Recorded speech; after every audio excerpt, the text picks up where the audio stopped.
We're back with the latest developments in that Taylor Swift Ticketmaster debacle. Fans are now suing Live Nation Entertainment, Ticketmaster's parent company, for a laundry list of anti-competitive practices, arguing that led to soaring ticket prices for Swift's The Eras tour. We should note NBC News has reached out to Live Nation for comment about the lawsuit, but we have not yet heard back. For now, let's bring in NBC News legal analyst Danny Cevallos to break it all down for us. Danny, good morning. Good to see you here. So it's one thing for fans to say, I'm upset, this is unfair. It's another thing to actually go to court and make a legal argument. So what is it they are arguing here? Joe, first of all, we're journalists. We're supposed to be impartial. I want her removed from the set. She's a known Swiftie. She's not going to be unbiased on this story. I can feel her staring at me, and I'm concerned. I'm concerned. These fans, again, I'm nervous. These fans are alleging, at first blush, you could say, look, these people didn't get their tickets. Boo-hoo. Why are you suing over this? It's not really about that. It's about monopolization of the industry. It's about Ticketmaster allegedly doing something really remarkable, not only cornering the primary market, but also cornering the secondary market. That's amazing. Most manufacturers would love to get a hand in the secondary market. If I buy a car and I sell it to you, the manufacturer gets $0 of that. Ticketmaster apparently has found out how to dominate both the initial sales and act as a scalper, which the complaint alleges is really interesting because allegedly they came in and said, look, there's a problem with scalpers. We'll come in and fix it. And the complaint alleges they came in and fixed it by putting their hand in the secondary market, and now they're profiting from it.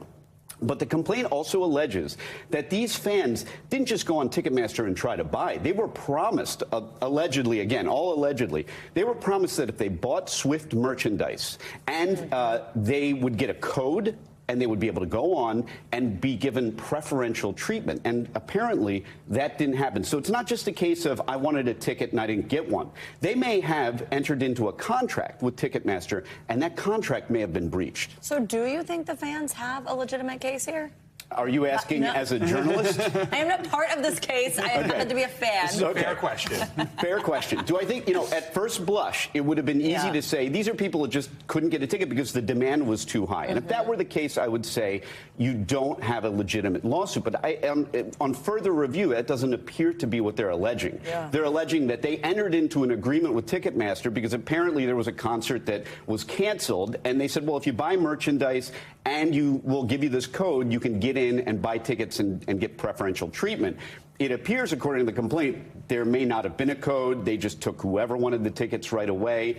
And if that's the case, they may have had an agreement. But they're also using this as an opportunity to challenge this, to challenge Ticketmaster on antitrust type allegations and even fraud. So it actually seems like it might be a case. Real quickly here, when the dust settles, could this lead to more competition within the industry?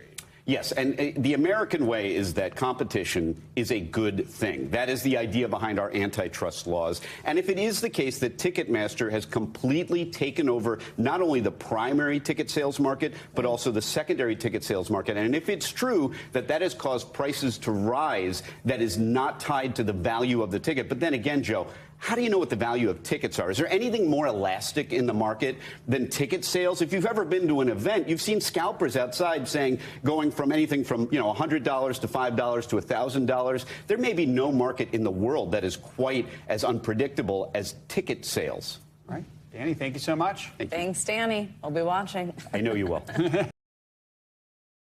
Thanks for watching our YouTube channel. Follow today's top stories and breaking news by downloading the NBC News app.